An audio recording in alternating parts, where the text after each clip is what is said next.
This is not about, politics. I'm only asking you for parity.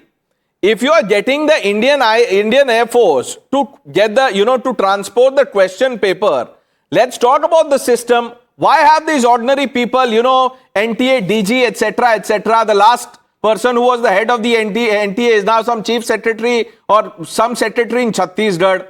So nothing has happened to these people who are presiding over the mess. If you can get the IAF, and I just want consistency. If you can, commit to me that let the IAF transport question paper, I want you to say in the same breath that army will now run the NTA. CDS will run over, will take over the education ministry. Say one thing very clearly to you. There is a clear division and delineation of powers between the executive, legislature and judiciary. The education ministry is doing what needs to be done. Is a systemic overhaul necessary? Yes. Will the education minister resign? That is the prerogative of the prime minister. Is the opposition politicizing the issue? Yes. And before ending my lengthy monologue, let me just say one thing to you. Since this is a political debate, I have already addressed the systemic issues by saying, yes, we need to have heads rolling. But Ashok Gehlot ke tehet 24 paper leaks happened. What did Rahul Gandhi do then? Did he even criticize Ashok Gehlot? Forget taking action against him or asking him to resign? No. Vaibhav Gehlot was involved in the recruitment board scam. One minute. By Sanju Verma, by this logic that the Congress did not do anything about the mess, Congress never used the IAF to transport the paper.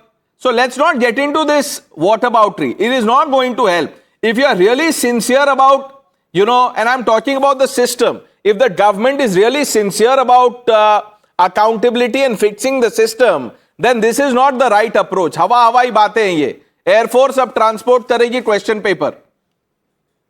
लागू करने की ठान ली है. Tell me one thing.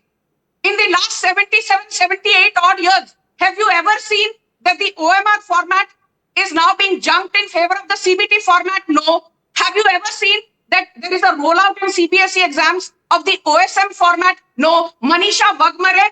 Ma'am, if there are good things, why should anyone have a problem with the good things? But if there are things which are not right, then you must fix that. Karan?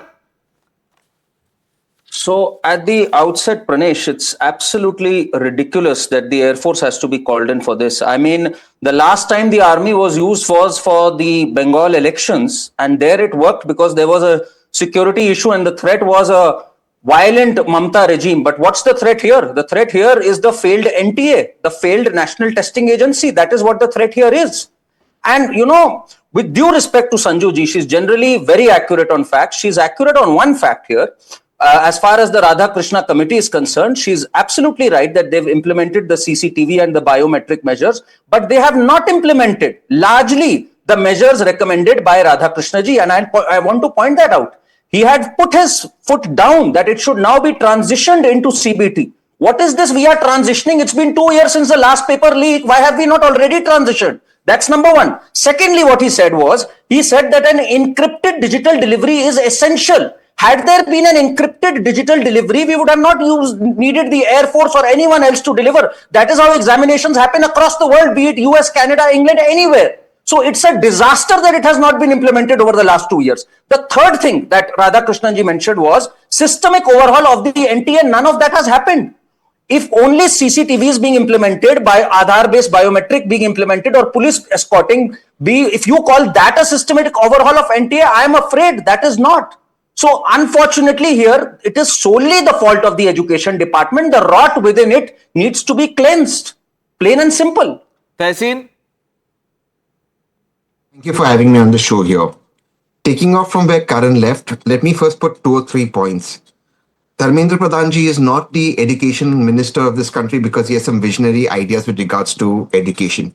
He's there because he's a nepo child whose father was a cabinet minister in Atal ji's cabinet, and Dharmendra Pradhan ji's arguments, or the arguments that the BJP spokesperson made, were the same arguments on Times Now we heard in 2024. In any other democracy, people like Dharmendra Pradhan ji would have been shown the door, would have been kicked out. He continues to be the education minister, continues to be a disaster, and young students, young lives are continued to being ruined, while his nepo children And everyone else who were in that meeting yesterday have studied abroad. Their lives don't get ruined. Now let's come to what happened with the points that Karan took off it. One of the recommendations of the committee was that NTA should not be under the Societies Registration Act, but a statutory body with powers. That was not given.